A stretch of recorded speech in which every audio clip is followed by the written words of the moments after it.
En 2017, la Corée du Nord avait lancé l'une des plus grandes cyberattaques que le monde ait jamais connues. Tout ça pour qu'elle se fasse stopper net par ce gamin-là, qui n'a même pas fait exprès. Aujourd'hui, on parle de WannaCry, c'est le nom de ce petit virus. Comment ça marche, comment ça se répand, comment il a été arrêté, et on va aussi le voir en action sur une machine virtuelle, parce que ça, c'est toujours fun. Ce qui rend WannaCry si puissant, c'est que c'est un hack qui utilise une faille dite Zero Day. Généralement, un hack est possible grâce à une erreur humaine. Vous avez gagné au loto, cliquez ici. On appelle ça le phishing. L'avantage, c'est que c'est rapide et pas cher. Tu balances ta ligne dans un océan d'utilisateurs, la plupart se feront pas avoir, mais il y aura toujours un débile pour mordre à l'hameçon. Un hack qui utilise une faille Zero Day, c'est tout l'inverse. Techniquement, c'est presque impossible à réaliser. Ça demande du temps, de l'argent, de la patience. Mais une fois que t'as réussi, c'est pas une ligne que tu balances dans l'océan. C'est un filet gigantesque. Et tous les poissons, malins ou pas, se feront choper, qu'ils le veuillent ou non. Parce que ce hack ne dépend pas d'une erreur humaine, mais d'une erreur technique, présente sur tous les PC de nos petits poissons. Et ça, c'est à cause de nous.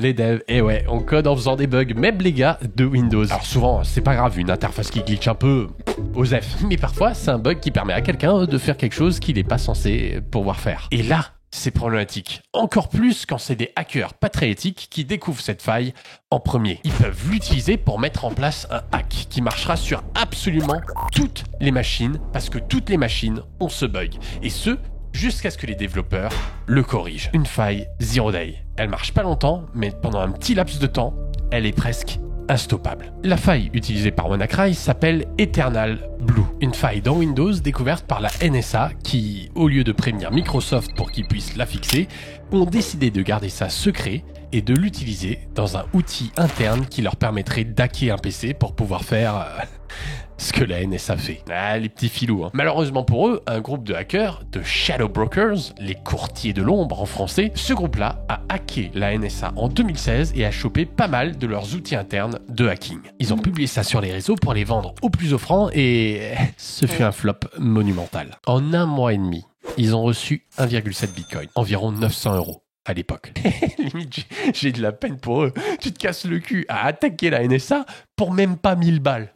Du coup, ils ont commencé à publier les outils gratuitement et en avril 2017, ils ont notamment dévoilé sur le net Eternal Blue, la faille qui rendra WannaCry possible. Mais j'imagine que la NSA a été quand même responsable. Et en voyant que leurs outils avaient leak, ils ont sûrement dû prévenir Microsoft en amont pour qu'ils puissent corriger tous ces bugs pour empêcher des hacks de se produire. Parce que le jour même de l'annonce de l'existence d'Eternal Blue, Microsoft annonce que cette faille a été corrigée et qu'il suffit de mettre Windows à jour. Bah alors tout va bien. C'est plus vraiment du Zero Day. Non. Tout va pas bien. Les gens sont lents pour mettre à jour Windows, surtout les entreprises, les hôpitaux, les vieilles infrastructures. Et ça, les hackers le savent bien. L'opportunité était toujours là, car tout un tas de machines étaient encore vulnérables, car pas mises à jour. Mais alors, concrètement, elle marchait comment, cette faille ? Eh bien, elle portait sur le protocole SMB, un protocole qui permet à des machines sur un même réseau de partager des fichiers entre eux, d'accéder à des imprimantes, ce genre de trucs. On peut donc communiquer des données entre deux machines. Ces données peuvent être envoyées en utilisant différents formats, notamment celui utilisé par OS2, un vieux système d'exploitation que Windows accepte encore pour des raisons de compatibilité. Je l'ai bien prononcé cette fois. Et quand tu envoies un format OS2, Windows va juste convertir tout ça en format NT, qu'il utilise habituellement. Mais dans la fonction qui s'occupe précisément de cette conversion, il y a un petit bug. En fait, Windows va mal calculer l'espace qu'il doit allouer en mémoire pour stocker tout ça au format NT. Il va prévoir moins d'espace que nécessaire. Ça permet de faire une attaque buffer overflow. Quand Windows va vouloir mettre tout ça en mémoire pour l'utiliser plus tard, il y a une partie des données qui va écraser ce qui se trouve juste à côté. Alors, si tu as de la chance, il n'y a rien d'intéressant. Sauf que si tu envoies certaines autres requêtes du protocole SMB et que tu les choisis délicatement, tu peux faire ce qu'on appelle du heap grooming. C'est-à-dire que tu peux modifier la mémoire pour avoir à l'endroit où l'overflow aura lieu des données sensibles. Et ces données, tu peux maintenant les remplacer par ce que tu veux grâce au overflow. C'est comme ça que les hackers peuvent placer le code de leur virus dans une zone qui a un maximum de privilèges et l'exécuter. Et à partir de là, ça pue pour ton PC. Voici ce que ça donne sur une machine virtuelle. Boum! Tout est fiché, chiffré. Et t'as une belle petite interface qui te demande de payer si tu veux les déchiffrer. WannaCry est ce qu'on appelle un ransomware, un virus qui est là pour faire du bénéf. Et là, le deal proposé est très simple. Paye-moi et peut-être je te rends tes fichiers. Mais pour s'assurer que tu payes, il faut faire en sorte que toi ou un ingénieur ne puisse pas déchiffrer tout seul tous ces fichiers. Et la manière d'y arriver est assez maligne. Le gros problème avec un ransomware de ce type, c'est qu'il doit chiffrer un tas de données. Il va parcourir ton disque et tout ce qu'il trouve avec une extension .txt, .png, JPG, PDF, bref, tous les fichiers un peu utiles, il les chiffre. Pour que ce soit rapide et que tu puisses pas réagir vite quand ça arrive, on va utiliser un algorithme de chiffrement qui s'appelle AES. C'est un des plus rapides. Mais le problème avec AES, c'est qu'il utilise ce qu'on appelle une clé pour chiffrer tes fichiers. Et pour les déchiffrer, il utilise la même clé. Donc il est primordial de la protéger, de la cacher, cette clé. Si quelqu'un la trouve, il a plus besoin de payer pour le déchiffrement. Et tel quel, il est impossible de la cacher. Soit tu stockes ça sur l'ordi de la victime, mais un gars qui s'y connaît un peu la trouvera, soit tu la mets sur un serveur, mais à un moment, il faut communiquer. Donc on peut intercepter la clé. Pour contrer ce problème, les gars de WannaCry combinent AES avec RSA. RSA, c'est un autre algorithme de chiffrement qui, lui, utilise deux clés, une publique et une privée. La clé publique, tout le monde la connaît, d'où le nom, et tu l'utilises pour chiffrer les données. Mais tu peux pas déchiffrer avec cette clé. Il te faut la clé privée pour déchiffrer. Donc ce que fait WannaCry, c'est qu'il commence par générer aléatoirement une clé AES. Il utilise ce premier algorithme pour chiffrer toutes tes données rapidement. RSA en comparaison, c'est beaucoup trop lent. Et ensuite, la clé AES, il va la chiffrer avec la clé publique RSA et la stocker sur ton PC. Et quand tu payes, ton ordi va envoyer la clé AES chiffrée à un serveur qui appartient au hacker. Ce serveur connaît la clé privée RSA, l'utilise pour déchiffrer la clé AES et te la renvoie. Et avec ça, tu peux faire le déchiffrement. Et comme ça, impossible pour toi de le faire sans payer, car la clé privée RSA ne t'est jamais transmise. Elle reste planquée sur le serveur des hackers et sans elle, tu peux pas déchiffrer la clé AES. Donc tu peux pas déchiffrer tes fichiers. Malin, hein? J'ai sûrement fait une vidéo sur les algorithmes de chiffrement, mais n'hésitez pas à me dire si ça vous intéresserait ou pas. Après ça, c'est classique. Tous les algorithmes ransomware utilisent ce genre de technique de chiffrement. Ce qui rend WannaCry intéressant, c'est sa méthode de propagation en utilisant Eternal Blue. L'attaque commence en générant des IP aléatoires. On vérifie si elles ont le port 445 ouvert et s'il est possible d'utiliser SMB version 1 avec elles. Si c'est le cas, les hackers peuvent utiliser la faille Eternal Blue pour balancer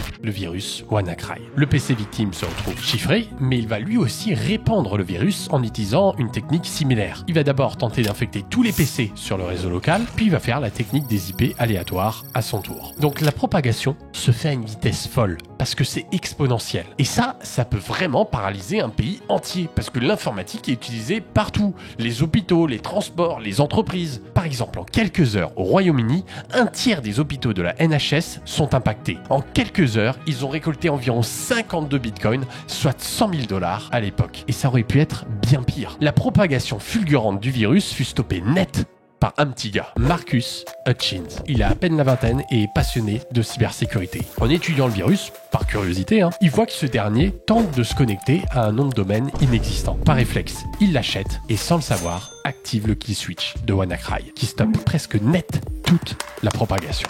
Avant de chiffrer un ordi, WannaCry tente de se connecter à ce domaine. S'il n'existait pas, l'attaque commençait. Mais maintenant qu'il appartenait à Marcus, WannaCry s'arrêtait net et ne chiffrait aucun de tes fichiers. Et la question qu'on peut se poser, c'est pourquoi ? Pourquoi vérifier un nom de domaine précis ? C'est complètement con. La théorie qui me paraît la plus plausible, c'est une volonté des hackers de se protéger des experts en cybersécurité qui allaient analyser le code de leur virus. Quand un virus de cette ampleur apparaît, un tas d'experts vont vouloir l'analyser pour tenter de le contrer. Et pour ce faire, ils prennent le virus et le lancent sur une machine virtuelle qu'ils vont complètement isoler pour éviter que le virus se répande. Qui dit complètement isolé dit que la machine virtuelle n'aura pas accès à Internet. Et ce qu'on fait, c'est qu'on simule Internet. Dès que le virus tente une connexion à un site, on lui renvoie de base un succès, que la connexion a eu lieu tranquille. Donc pour faire en sorte d'éviter qu'on puisse analyser le virus, ce dernier tente de se connecter à un domaine random qui n'existe pas. Sur un vrai PC, connecté ou non à Internet, la requête renverra une erreur. Mais sur un environnement qui permet d'analyser le virus, il reçoit un succès. Et donc il sait que quelqu'un tente de l'observer. Donc il fait rien. Comme ça, il n'y a rien à analyser. Et ce nom de domaine random, ils l'ont mis en dur dans le code. Donc il change pas, ce qui est débile. Et j'imagine que c'est une erreur d'étourderie ou de manque de temps. Ils ont oublié de changer ça dans leur code pour générer un nom de domaine aléatoire à chaque fois.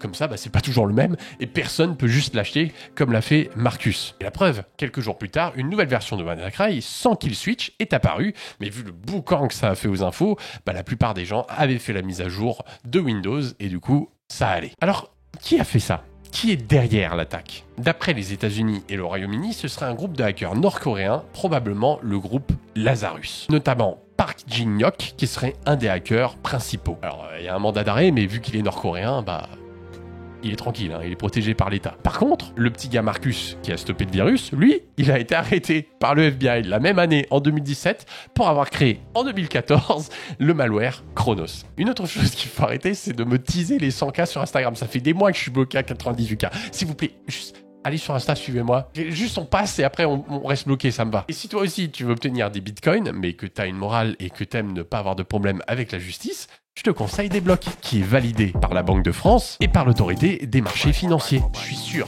que si Desblocs avait existé en 2017, il n'y aurait pas eu de WannaCry. Parce que regarde cette interface. Comment vouloir utiliser autre chose? C'est d'une douceur. C'est un plaisir de venir acheter de la crypto chez eux. Encore plus quand tu te rends compte que les frais sont minimes chez eux. Voire même qu'il n'y en a pas si tu convertis une partie de ton salaire en crypto-monnaie chaque mois. Et ces cryptos, elles sont vraiment à toi. Desblocs ne connaît pas ta clé privée. Contrairement à toutes les autres plateformes connues. Impossible pour eux de te retirer tes fonds du jour au lendemain.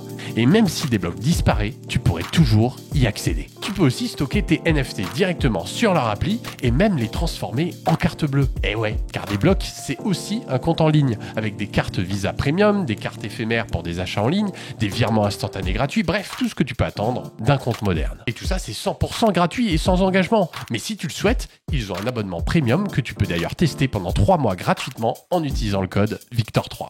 Je te mets un lien en description. Merci d'avoir regardé la vidéo. Comme d'hab, likez, commentez, abonnez-vous. Et n'hésitez pas à me dire si vous préférez avec ce micro ou celui que j'ai d'habitude. Parce que là, j'ai un gros truc dans la bouche. Je sais pas si c'est gênant, mais on a une meilleure qualité audio. Voilà, bref. Ciao.